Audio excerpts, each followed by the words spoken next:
This is Appalling News. I'm Paul Chappell. Because we only recently started this channel, your trustworthy source of fake real news, there are many appalling news items from the past we will occasionally dig up their corpses. This one hails from Canada's loony left coast, British Columbia. In 2023, BC switched from letter grades to descriptive terms on report cards for students in kindergarten through grade 9, replacing the familiar and trusted A, B, C, and Ds with emerging, developing, proficient, and extending. Shockingly, parents didn't much like it. But before we scale the ramparts of this lunacy, let us give you what each term means. Emerging. The student demonstrates an initial understanding of the concepts and competencies relevant to the expected learning. Developing.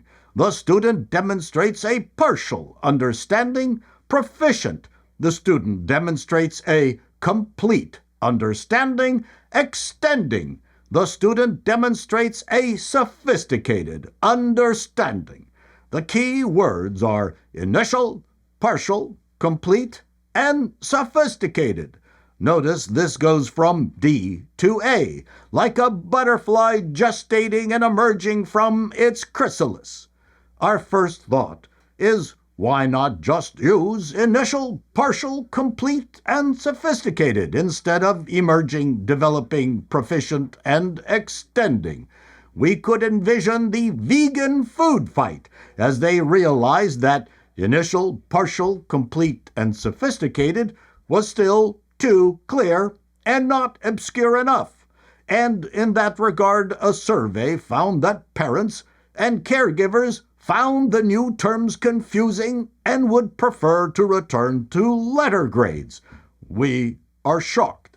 But hold on, we are told that the new system also includes written feedback from teachers. The BC Ministry of Woke Indoctrination justified the change, saying that descriptive grading will help students be better prepared for the outside world. By outside world, they meant groundskeeping and pool cleaning.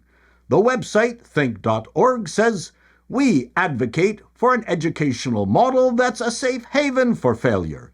Instead, emphasis should be placed on constant iterations and rapid prototyping, allowing students to acquire the ability to cope with failure and bounce back."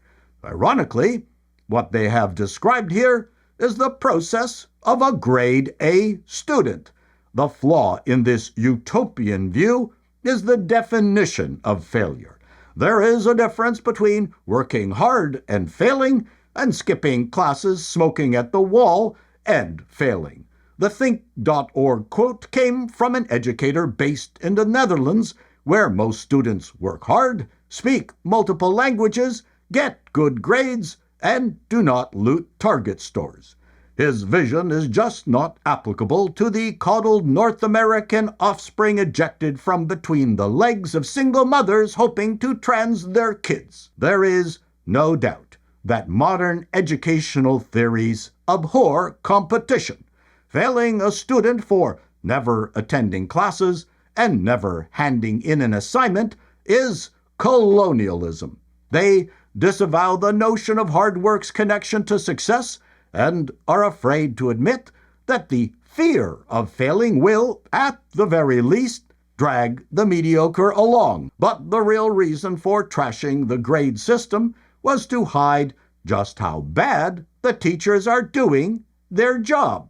We are sure that a parent won't be storming into class demanding why the teachers gave their little Billy a developing and not an extending. Luckily, we can point to the plummeting English and math test scores as proof of just how well we will be crushing the competition from China. And finally, we don't want to leave things on a low note, so we present a video of the future of humanity, our very own climate change preaching Gen Zs, and how they left a summer music festival as an example to all us boomers.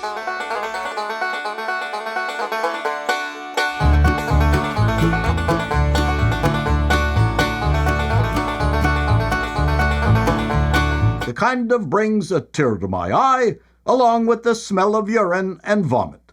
This has been Appalling News, and that's the way it is.